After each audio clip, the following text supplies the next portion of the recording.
The Jerry Dipoto Show, presented by Seattle Pump and Equipment on Seattle Sports. Morning, Jerry.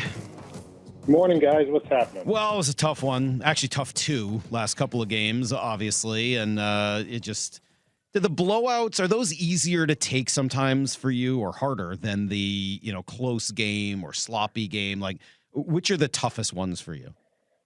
The sloppy game. Yeah. The sloppy game is the toughest one to absorb. And, the last two nights, atypical losses for us, where our pitching really didn't give us the chance to go win the game. And that's been far more the exception than the rule.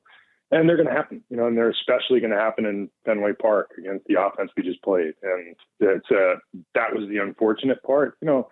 The game we lost on Sunday was more the sloppy version. And that's a frustrating loss, where the other two are just losses. And I think Luis Castillo hit it on the head, where athletes are going to have those days. And it's a 3-3 on the road trip, and it's kind of defines our season. We have found a way to take a step forward and a step back, almost every step of the way. And it's been that way for about 5-6 weeks now. I think you told us a couple weeks ago, Jerry, that really try to use these first 50 games to assess. You have to do that, right? You break a baseball season into thirds, and the next stage is to fix, and then the last stage, you really just got to let your team go. As you assess these 43 games at this point, how would you characterize them? It's going to sound absurd. Way more good than bad. We have perhaps the best pitching staff in Major League Baseball, bullpen, starting pitching. It's not getting wrapped up in the last 48 hours. We're still, a dominant team on the mound. And I don't think that's, you can't pretend that for 50 games. And that's something that we've taken away. I think we've watched a couple of guys really get going here in the month of May. And, quietly in the month of May, we're averaging almost 5 runs a game as an offense. And if we do that, we're going to win a lot of games. And here just recently, just this last stretch that we're on, and I know it seems like that step forward, step back is a very frustrating thing to watch. We keep winning games at the pace we've played the last 16 games. That results in about a 95-win season. And as irritating as it is to watch the win one, lose one, win two, lose two, as long as you keep some separation like we have over the course of the last, we'll call it 12 series, we're in a pretty good place. So, we do have some individual positions that need to shore up, and we're planning on addressing those as best we can. But again, you're limited to what's, available to you in the market, whether that's players from your own system, your own roster, returnees from injury, or what you might be able to access outside the organization. Do you have a sense, you kind of mentioned the consistency there. Do you have a sense what's keeping this team from being more consistent? It's certainly not the starting pitching. Today, I think we have 4 of the top 28 pitchers in the major leagues in terms of WAR value, which is remarkable when you think of how little time Bryce Miller has actually spent here. That's kind of impact he's had. I don't think it's the bullpen. They've been terrific and as good at securing leads and giving us chances to win as anybody can be. I'd like to easily point to runners in scoring position issues, but Gino and Ty France and J.P. Crawford, they've come through in those situations far more often than not. It's unfortunate that every 2 or 3 days the wheel is just landing on the guy who's not delivering, and that really amplifies the situation and makes for a 2 up, 1 down type of existence. How do you, through your experience, Jerry, how do you create, or Scott and his staff create, some of that offensive consistency? As marvelous as the pitching has been, and nobody can argue that, and the numbers are very, very clear when it comes to strikeouts and batting average, and you said some runners in scoring position with different individuals. How does that group offensively, collectively become more consistent?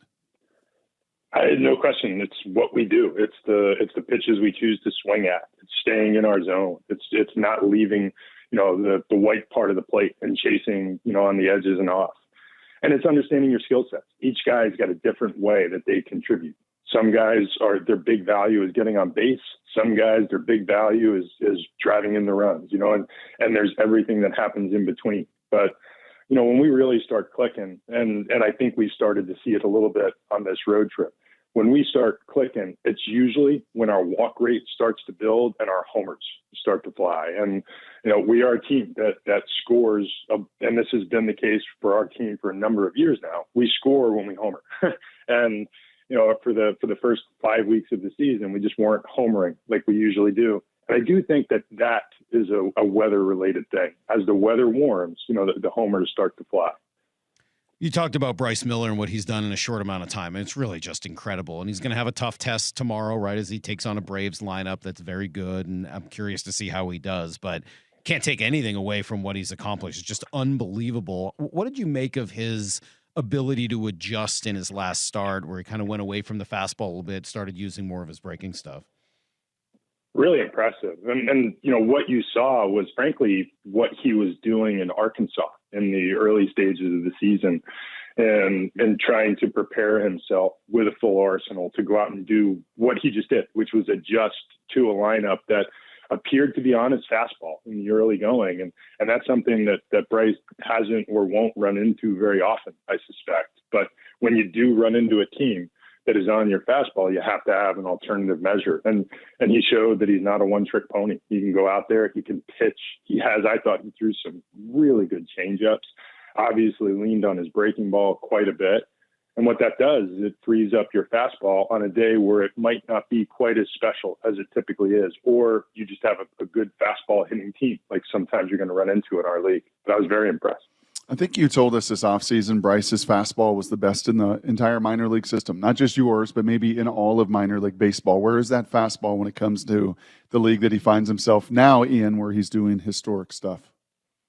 Right at the top of the food chain. I don't know that there's too many guys you can point to with a better fastball and the higher spin rate than Bryce is creating right now. It's, top 2 or 3, and on a given day, it might be as good as any in the business. So the same traits that existed in the minor leagues and separated him from, truly thousands of minor league players. It's in the big leagues where now we're talking about several hundred. It's still a special fastball that separates itself from the pack. On the other side of it, you're right. Obviously, the pitching has been incredible, but now over 5 games, Luis Castillo has not quite looked like himself, or certainly not quite at that same level of dominance. 5 games without a quality start. I don't know if that's a true measure that you guys use. I know it's not as exact as maybe the Shove report, but what do you think is going on with Luis Castillo? His shove scores have been more middling, by his standards. And I look at the body of work. Here we sit in the middle of May. He's got a 3.25 ERA with 11 strikeouts per 9 and 1.9 walks. It's pretty good over a 9-start body of work. But as it goes, these last few starts have been generally a slump for Luis. It's the thing that has bitten him is the homer ball. It's the rock's not easy to hit. And, I think the Red Sox did a phenomenal job of barreling him up, forcing him into the middle of the plate, and they didn't miss when they got him there. But, Luis typically doesn't allow the ball to leave the ballpark. And, over these last 3 starts, that's what's grabbed him. And, he's built on getting the ball on the ground, striking them out and getting his ground outs. And right now that homer ball, and when you give up multiple run homers, it tends to sting your earned run average in a short sample. And I think that's what you're watching. And I don't think that's permanent. It's a middle of the plate slump. And when he gets back to the edges, I think you'll see the same guy we saw for the rest of his time with the Mariners. So you're not worried?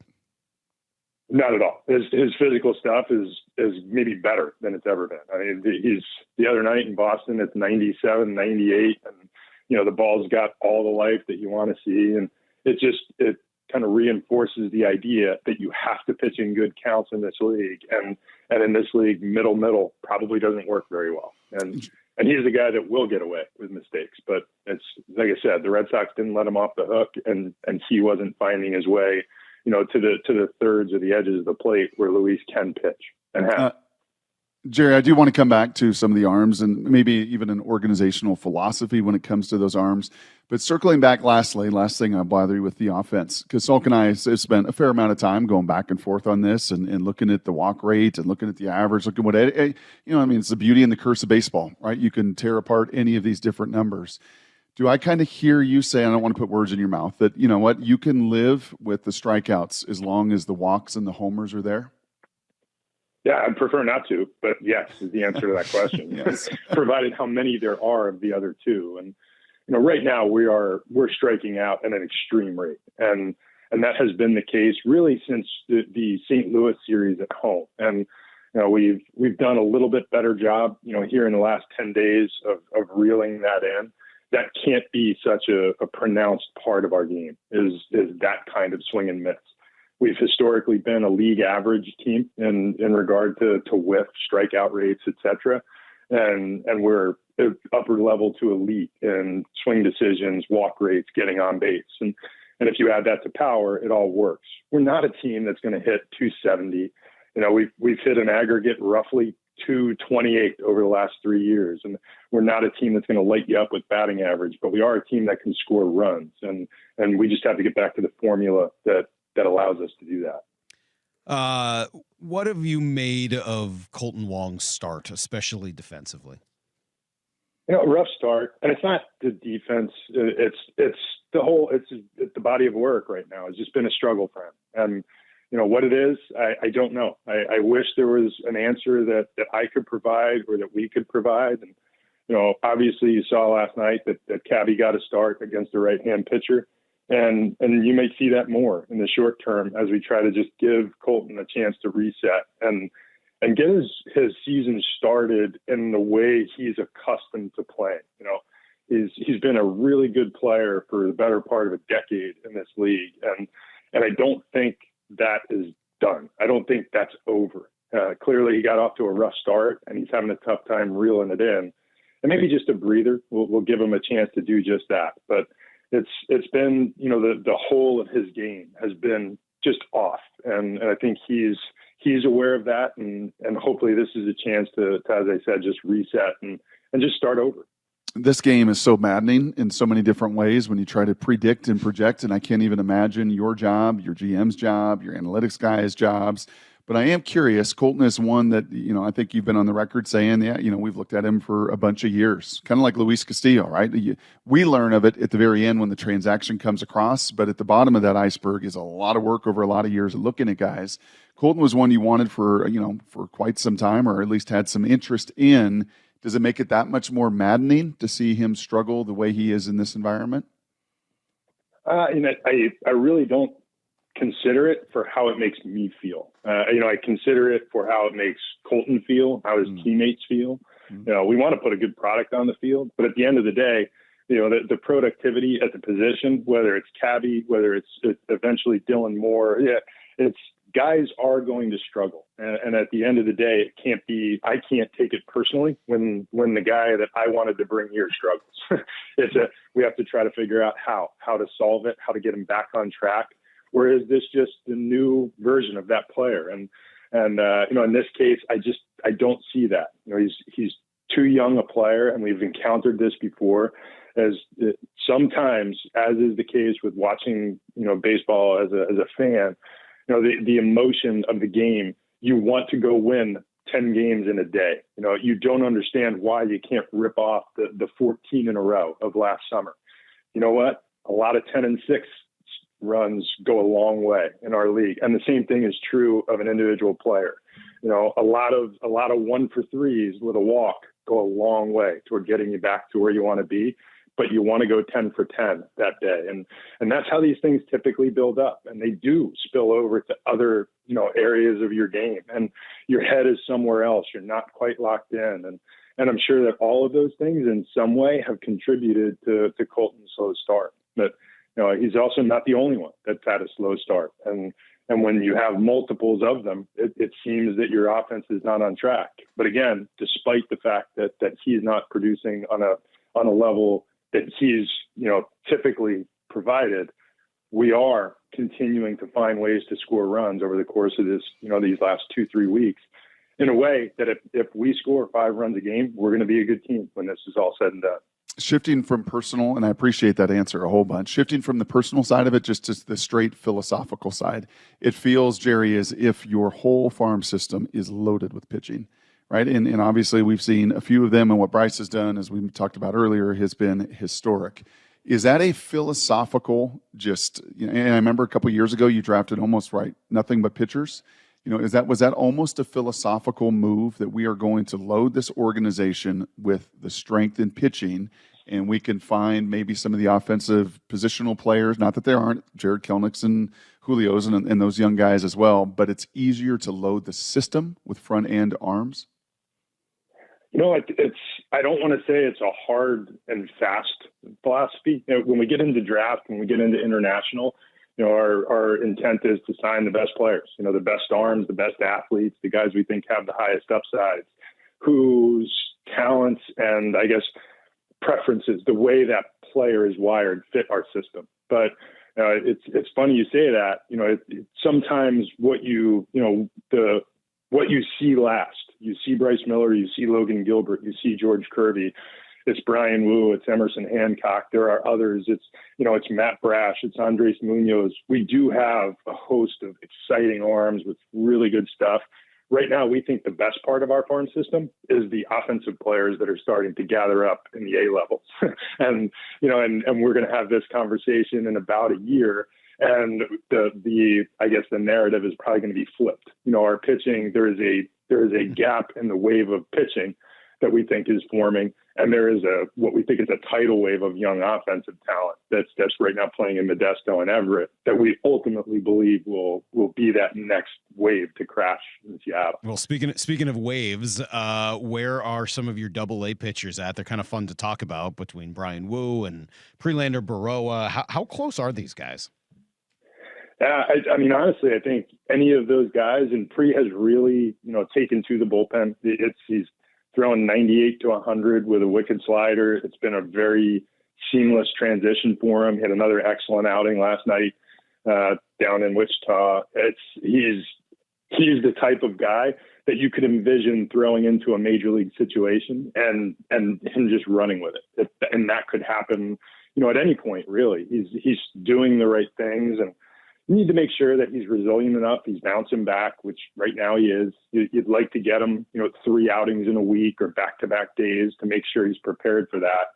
So his timeline is maybe a little different than the others because we still have, preparation to do and making him, and allowing him to do the things that he'll have to do in the big leagues. But, with Wu, who threw again last night, right now it's hard to imagine getting off to a better start than Brian Wu has gotten off to. And, last night was another dominant outing for him in Double-A. And Emerson is coming off of the best start of his minor league career, highest strikeout total in his young career. I believe he goes again tonight for the Travs. So, again, the pitching that we thought was pooling up in Double-A, has manifested. Miller's already in the big leagues. The others are off to terrific starts, and they could pitch for any other team in the big leagues almost immediately. But right now, when you have the kind of pitching we have, there's probably not a direct route for them to be in Seattle anytime in the immediate future. How long did Edwin Diaz pitch out of the pen before he was ready to come up? I want to say it was 2 weeks. We laid out for Eddie when we made that transition. We laid out a 10-day plan for how he was going to transition, and they were all planned outings. We knew what day he was going to pitch, how we were going to do it, and it couldn't have been too much more than 2 weeks, as I recall. I think it was 10 outings. So let's call it 3 weeks. So it was very quick. I got to ask the obvious question: how similar could it be for somebody like Baroa? How similar is he to Diaz in general? How similar could the transition be? It's not too dissimilar in the way we've laid it out. We did plan, the first 10 outings or so for Prelander in laying this out, but similar to what we did just a year ago with Brash, somewhere in between, the rise of Eddie Diaz, because it's easy to use the plan as a comp, but the reality is Eddie showed up and within 6 weeks of his major league career starting, he was probably the best reliever in the league. And that was back in 2016. Last year we were a little bit more methodical, and Matt Brash was in Tacoma. It wasn't quite as easy as transitioning a player with that kind of stuff in Double-A. So somewhere in between Edwin Diaz and Matt Brash, therein probably lies the timeline for Prelander Berroa if this all goes well. If 50 games is to assess and 50 is to fix obviously means the market's got to come around. Is the market burping at all? Is it percolating at all? Internally, it's percolating. And I believe Dylan Moore is teed up to start a rehab assignment today. So, that's a positive. Hopefully sometime in the next homestand, we get Demo back and that'll be a help. We are starting to make some phone calls and just check in with other teams on what might be starting to size up in the trade market. But it's so early, and there's so many teams whose seasons, as I said at the beginning of this, lots of 10-6 adds up, and we sit here a game under 500. You could blink and we could be in first place. That's where we are in the season, and other teams realize that too. So I don't think anybody's rushing to the trade button just yet, but as is our general, practice, we have checked in with others to make sure that we're there when they do. Hey, since you mentioned Dylan Moore going out for his rehab, where are we at with some of your other guys, specifically Andres Munoz?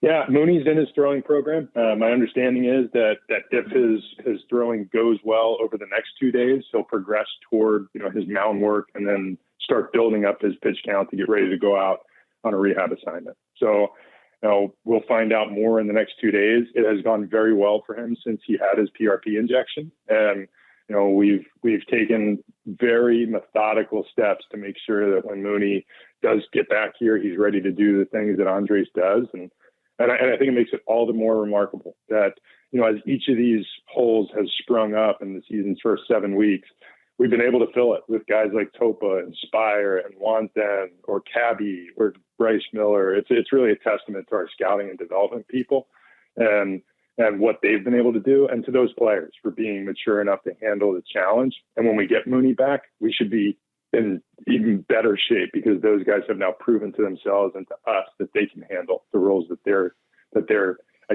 taking right now. Well, Jerry, we certainly appreciate it here on an off day, and we'll see where things are at a week from now after what promises to be an interesting end to this road trip in Atlanta and then back home next week. We'll talk to you next Thursday. Thank you so much.